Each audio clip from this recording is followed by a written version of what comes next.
Women can't pick good men. All of us have probably heard that statement. But is there truth to it? A lot of this boils down to choosing partners based off of chemistry versus compatibility. Chemistry. Isn't it so beautiful? Chemistry is that spark that you feel when you meet someone. That physical attraction, sexual attraction. Conversation might flow really easily. You guys just vibe on the same wavelength. Chemistry is something that is just there. You either have it or you don't. I don't believe that it's something that you can develop over time. You can grow to like someone as you get to know them, but I don't think it can be built like compatibility can. On the other hand, compatibility is more of an authentic connection that you're constantly working toward. You are respecting who a person is and not trying to change them, and appreciating the differences that you guys have instead of seeing them as a deal breaker or a barrier to getting to know them. Chemistry is typically going to be more impactful in short-term situations, while compatibility is important in the longevity of a relationship. Now, here's the thing. I believe that we are picking people based off of chemistry and rushing through the process of dating because we are using that high that we get during the honeymoon phase as a foundation for a relationship. And as we know, honeymoon phases do not last. Men and women do this, but my observation is that women are more likely to pick a man based off of having a spark, aka chemistry, while men will wait to commit to a woman based off of the substance that she has, which is more in line with compatibility. When we say that women are not picking good men, there's typically two common scenarios. The man who is emotionally unavailable and won't let her in. The woman goes on a mission to break down his walls and reveal the potential that she knows is there. It just needs a little bit of work, a little bit of nudging, but that usually doesn't happen. Or we have the man who does display emotion or intimacy, but he refuses to commit. The good old situationship.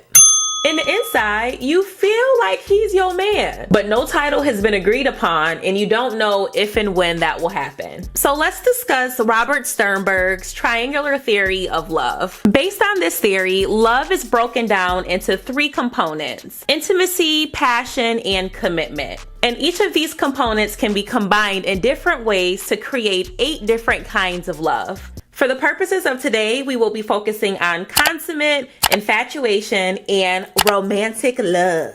Consummate love is like relationship goals, and it's likely what we are all referencing when we say that we want love. With consummate love, intimacy, passion, and commitment are all present. But we all know love is complicated, so it's the deepest and rarest form of love. More often than not, one of the 3 components will be missing in a relationship. So let's go back to the 2 types of men that struggling singles often attract. The man who is emotionally unavailable and will not let her in. This type of relationship is considered infatuation because the passion is there. Y'all get it cracking in the bedroom, is real hot and steamy, but that's pretty much it. That is the foundation. There's no other substance. And then we have the man who displays emotion and intimacy, but he refuses to commit. This would be considered romantic love because there's intimacy, there's passion, but there is no commitment. This is unfortunately the type of love that had me in the chokehold back in the day. You're pretty much playing house without the title. I think a lot of women get stuck here. Ladies, tell me if you can relate, because the man is getting everything that he needs without a commitment. So he's pretty much free to do what he wants. Like a why buy the milk when you can have the whole cow type of thing. So my question for all of you is,